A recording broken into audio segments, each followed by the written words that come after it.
তসলিমা এসছে, কি বলবেন? আমি যে এসেছে এসছে। মাদ্রাসা সম্পর্কে আমার যেটা মনে হয় যে মাদ্রাসাগুলো থাকা উচিত নয়, কারণ অনেক সময় মাদ্রাসা দেখা যায়, সব সময় নয়, অনেক সময় দেখা যায় যে মাদ্রাসাগুলোতে জিহাদি তৈরি হচ্ছে। কারণ এখন আপনারা যদি দেখেন নিউজ, আমার কি বলার, আমি চিন্তা করে দেখি তসলিমা এসছে, আচ্ছা আপনি বলুন, তসলিমা এসছে বলে কি তেলের দাম কমে গেছে, গ্যাসের দাম কমে গেছে, ইথানল আপনার E20 পেট্রোলের কি সমস্যা মিটে গেছে, দিল্লির ছাত্র আন্দোলন মিটে গেছে? যখন এখানে তসলিমা এসছে তখন কি আমাদের দৈনন্দিন সব সমস্যাগুলো সমাধান হয়ে গেছে? না, সে এসেছে, কেউ দাওয়াত করে এনেছে, সে বক্তব্য দিয়েছে, গল্প শেষ। এটা এত বড় করে দেখার কোনো জায়গা নেই। আজ বড় করে দেখে তাকে হিরো বানিয়ে দিয়ে আমার কোনো আপনার হিরো বানাবার কোনো সদিচ্ছা নেই। আমাকে আপনি জিজ্ঞাসা করুন, বাংলায় বাস করেন রবীন্দ্রনাথ সম্পর্কে কি বলতে চান? আপনি আমায় জিজ্ঞাসা করুন, বাংলায় বাস করেন মাতঙ্গিরি হাজরা সম্পর্কে কি বলতে চান? আপনি আমায় জিজ্ঞেস করুন বিনয় বাদল দীনেশ সম্পর্কে কি বলতে চান? আপনি আমায় জিজ্ঞাসা করুন ক্ষুদিরাম বোস সম্পর্কে কি বলতে চান? আপনি আমায় জিজ্ঞাসা করুন নেতাজি সুভাষ বোস সম্পর্কে কি বলতে চান? আপনি বলুন, আমি বলছি। তাদের সুনাম, তাদের গুণগ্রাহী, আমরা দেশের জন্য প্রাণ দিয়েছে। এছাড়াও কত বড় বড় ধর্মস্থানের ধর্মগুরুরা আছে যারা ফুরফুরা শরীফের সঙ্গে অ্যাসোসিয়েট, হিন্দু ধর্মের ধর্মগুরু, খ্রিস্টান ধর্মের ধর্মগুরু। আপনারা সেসব ধর্মগুরুদের সম্পর্কে জানতে চান, তাদের গুণগ্রাহী আমরা, তাদের সুনাম করতে আমাদের বুকে কোনো কার্পণ্য নেই। কিন্তু কোথা থেকে কে এসছে তাকে যদি জিজ্ঞেস করেন, তার অগ্রপশ্চাৎ কিছু বুঝি না, আমি বলবো কোথা থেকে? এই যে আমার কথাটা বুঝতে পারছেন তো নাকি? আসলে কি, আমরা যদি আদর্শ আজ ভুলে যেয়ে থাকি।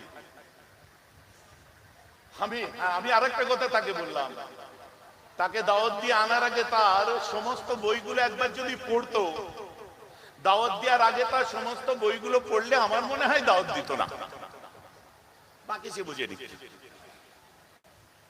আপনাদেরকেও বলি, কোন রকম উস্কানি, কোন রকম ফোসলানিতে বাঁচা দিয়ে হই হই করে লাফালাফি করার দরকার নেই।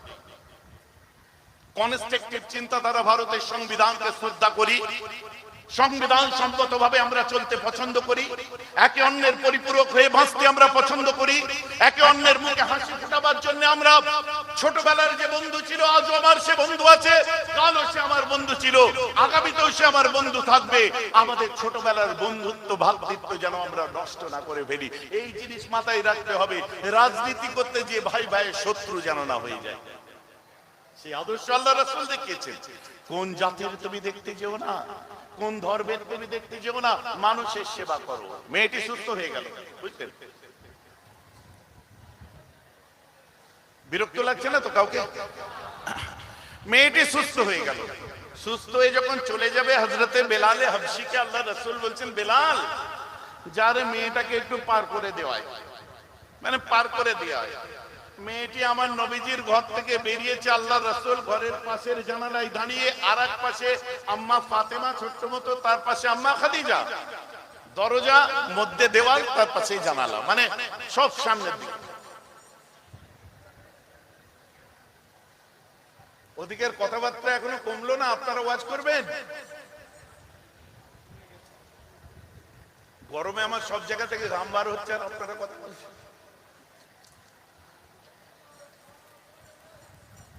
ভাজি বোঝার চেষ্টা করুন। বার হয়ে যাচ্ছে ঘর থেকে, জাস্ট বাইরে পাটা রেখেছে, সঙ্গে সঙ্গে ওই মেয়েটি হযরতে বেলালকে বলছে, বেলাল, তুই সত্যি মুহাম্মাদের গোলাম নয় তো? মুহাম্মাদের গাধা নয় তো তুই? মুহাম্মাদের গোলাম নয় তো? মুহাম্মদ খুব খারাপ লোক। নাউজুবিল্লাহ বলেছেন, সবাই মিলে বলেছেন আল্লাহ রাসূল খারাপ লোক। হ্যাঁ, শুনলে অবাক হয়ে যাবে। আবু সুফিয়ান যখন মুসলমান হয়নি, আবু সুফিয়ান যখন মুসলমান হয়নি, হযরতে আবু সুফিয়ান রাদিয়াল্লাহু আনহু, আবু সুফিয়ান যখন মুসলমান হয়নি, তখন হযরতে আবু সুফিয়ান রাদিয়াল্লাহু আনহুকে জিজ্ঞাসা করা হলো, মুসলমান হয়নি কিন্তু। নাজ্জাশী বাদশা আবু সুফিয়ানকে জিজ্ঞাসা করেছিল, এই আবু সুফিয়ান, মুহাম্মাদের বিরুদ্ধে এত বিরুদ্ধাচরণ করছে আবু জেহেল, উতবা, উমাইয়ারা, অ্যাজ আ হিউম্যান বিং তোমার কাছে আমার জানার বড় ইচ্ছা, আচ্ছা মানুষ হিসেবে মুহাম্মদ কেমন একটু বলো তো? হ্যালো, বুঝতে পেরেছেন আমার কথা? তার যে এত বদনাম করছো, সবাই তার যে এত বিরুদ্ধচারণ করছে, অ্যাজ এ হিউম্যান বিং, মানুষ হিসাবে মোহাম্মদ লোকটি কেমন একটু বলো তো। হযরতে আবু সুফিয়ান বলেছিলেন কিনা, দেখো তার ধর্ম আলাদা, আমার ধর্ম আলাদা, আমি লাত জাত মানাত হাবলকে মানি, সে এক খোদায় বিশ্বাস করে। মুহাম্মাদের সাথে আমার নৈতিক মিল কিছু নেই, নীতিগত আদর্শগত কোনো মিল নেই, মুহাম্মাদকে আমি পছন্দ করি না ঠিকই, কিন্তু তুমি যদি মানুষ হিসেবে বলো মুহাম্মদ কেমন মানুষ ছিলেন, আমি আবু সুফিয়ান অমুসলমান হওয়ার পরেও বলি আল্লাহর জমিনে আমিনার বেটা মুহাম্মাদের মতো ভালো মানুষ আর আমি আমার জীবনে দেখি না। কে বলছে? আবু সুফিয়ান মুসলমান হয়নি, বলছে অ্যাজ এ হিউম্যান বিং মুহাম্মাদের থেকে ভালো মানুষ আমি দেখি। এই মেয়েটি বেরোবার সময় বলছে মুহাম্মদ খুব খারাপ। ঠিক আছে, তার পয়েন্ট অফ ভিউ, তার ওপিনিয়ন। আল্লাহ রাসূল বলেনি তাকে মেরে দাও, this is freedom of speech, এটাকেই বলে বাক স্বাধীনতা। আল্লাহ রাসূল তাকে মেরে দিতে বলেননি। আরে হতে পারি ওর কাছে আমি খারাপ, তা বলে আমি খারাপ? সুবহানাল্লাহ বলেন। বলেছিল আমার নবীকে খারাপ কিনা? হয়তো কেউ আমার নবীকে খারাপ বললো, বলেই গেছে।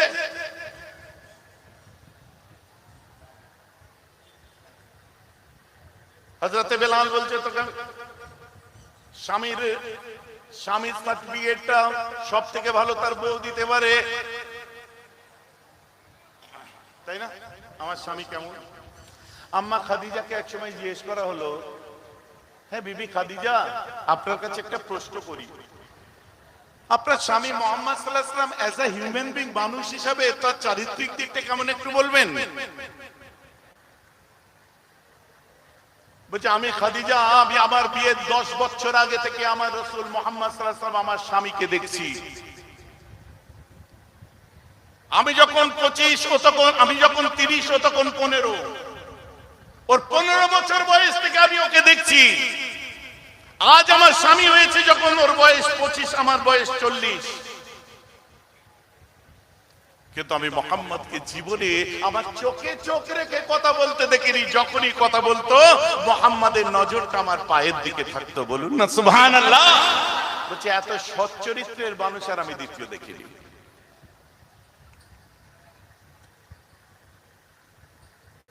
এমন মুসলমান খেয়াল করে শুনুন, আল্লাহ রাসূল হযরতে বেলালকে বলছেন বেলাল ওকে ছেড়ে দাও। হযরত বেলাল বলছে গলা টিপে শেষ করে দেবো তোকে, তুই কার বদনাম করছিস জানিস? আল্লাহ রাসূল হাত নাড়িয়ে বলছেন না রে না বেলাল, ওকে তুমি জানে মেরে দিও না, ওর পিওভি, ওর পয়েন্ট অফ ভিউ, ওর যে কথাটাও বলেছে ওকে বলতে দাও। This is freedom of speech, বাক স্বাধীনতা। বেরিয়ে যখন চলে যায়, কিছু দূর যাওয়ার পরে বলছে জানিস বেলাল, মুহাম্মাদের মতো সত্যি খারাপ মানুষ নেই, নাউজুবিল্লাহ। বলছে ওয়াজ দেয়, জাদু করে, ও মানুষের মনে ও মানে হিপনোটাইজ করে, সম্ভ্রম করে। বেলাল বলছে গলা টিপে মেরে দেবো, চুপচাপ চো। বেলালকেও তো ভয় লাগছে, নবীজি পিছন থেকে হাত নাড়ছে, ইশারা করছে গলা টিপে মেরে দেবো, চুপচাপ চ, ঝাবালার বলেছিস।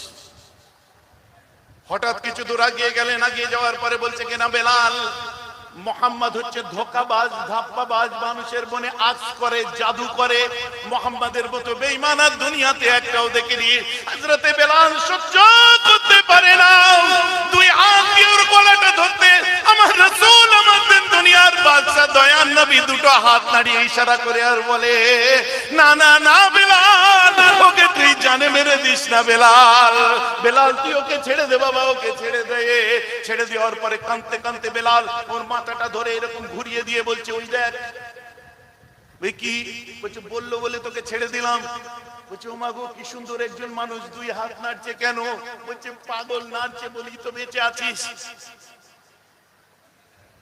বলছে ওই যে বাচ্চা মেয়েটা দাঁড়িয়ে আছে, ও তো আমায় পানি খাওয়াতো, ওই দেখো মা আমার চুল বেঁধে দিত, কত খেদমত করেছে ওই মাটি।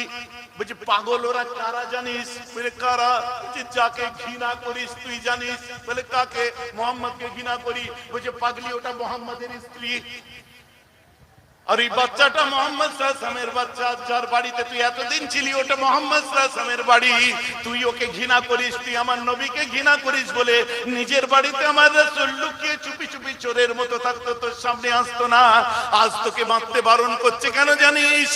আল্লাহ রাসূল তোর মুখের কথাটা শুনেছে, দুঃখ পেয়েছে, কিন্তু তোকে বলার স্বাধীনতা আমার নবী দিয়েছে। আমি মারতে যাচ্ছি, রাসূল আমাকে বারণ করছে, আমি যেন তোকে না মারি। এই কথা শোনার পরে মেয়েটি বলেছিল, এটার নাম যদি ইসলাম হয়, বেলাল তুমি ওকে যে বলে দাও আমি এখনই কালমা পড়ে মুহাম্মাদের গোলাম হয়ে গেলাম।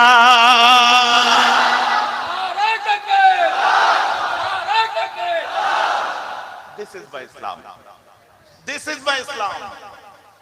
Freedom of speech. মানুষের যে বলার স্বাধীনতা, পয়েন্ট অফ ভিউ, যেটা যার ভাইজান আমার কথা বুঝতে পারছেন তো নাকি? কে কত কিছু বলছে আমরা থরি না পরোয়া করি।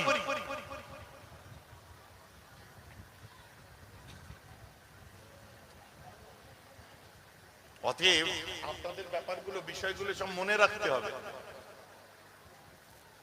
আল্লাহ রাসূলকে আবু জেহেল এসে বলে দিল, আবু জেহেল তোমার খোদাকে আমি মেনে নিলাম।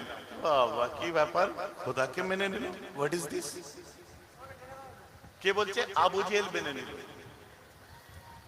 আল্লাহ রাসূল চুপচাপ বসে আছেন, আবু জেহেল এসে বলল মেনে নিলাম। আমার নবী বলছে ঠিক আছে কলমা বলো। আবু জেহেল কলমা বলতে আরম্ভ করলেন। আপনাদের খুব গরম হচ্ছে? হ্যাঁ